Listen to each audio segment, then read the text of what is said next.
Mr. Chairman, Kris Steele is our state representative from Oklahoma who authored the law. He represents the 26th District. He has been a member of the House since 2001.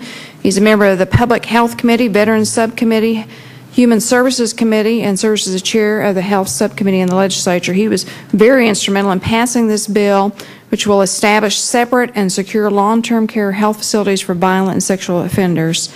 He has a bachelor's degree in religion and a master's, and also associate minister with Wesley United Methodist Church in Shawnee, Oklahoma, and we're glad to have you here. Thank you for coming. Thank you very much. Well, good morning. I would first of all like to say thank you to Congresswoman Fallon, Mr. Chairman, and members of the Committee on Small Business. It is indeed an honor and a privilege to participate in this discussion with such a distinguished group of individuals. Greetings from the great state of Oklahoma. I'm here today to talk about the impact of predators in long-term care facilities on small business operators. Let me begin by saying that protecting senior adults, especially those who are vulnerable, should be a primary function and a top priority of government. This year, the Oklahoma legislature enacted a proactive measure intended to reduce the risk of abuse and provide appropriate safeguards for seniors living in nursing homes. A growing number of registered sex offenders sparked the discussion of where to place those individuals who have served their time of incarceration and yet are no longer capable of independent living. An in-depth study on this issue resulted in the creation of House Bill 2407, which directs the Department of Health to request bids from the private sector for the operation of a standalone, specialized long-term care facility that will house elderly sex offenders, registered sex offenders. The request for proposal will also set forth certain specifications to designate the heightened security measures necessary to protect the public and the residents of the said facility. According to the Oklahoma Department of Corrections, an estimated 2,450 inmates convicted of sex crimes or violent crimes will be released from prison in Oklahoma in the next 10 years. 26% of these individuals will be age 51 or older and potentially in need of long-term care. Numerous studies confirm that certain sex offenders are highly resistant to rehabilitation. Registered sex offenders living in nursing homes can create a dangerous environment for the other residents in the home.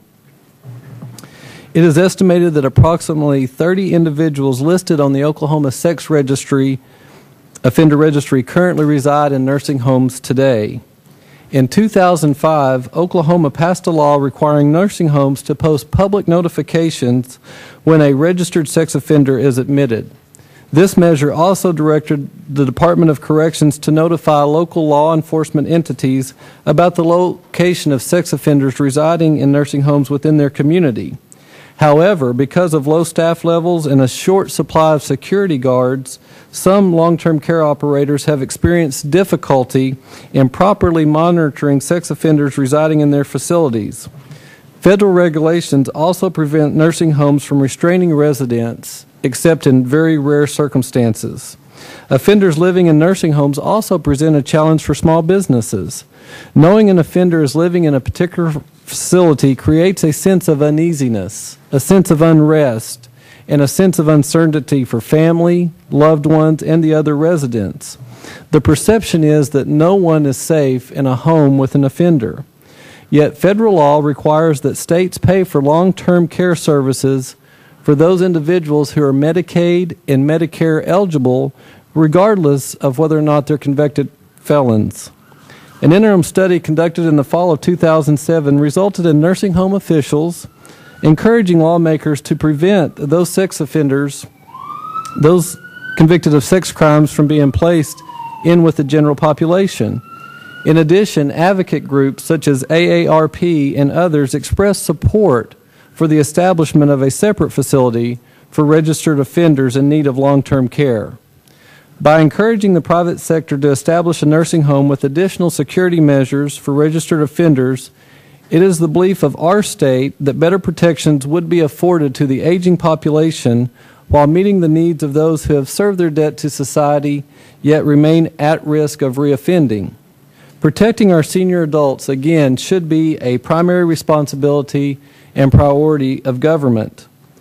Our goal should be focused on creating safe environments so that our senior adults can live the latter part of their lives free from the fear of harassment or assault. Implementing appropriate safeguards for the elderly is imperative in making this goal a reality. Again, thank you for the opportunity to address you about this topic today.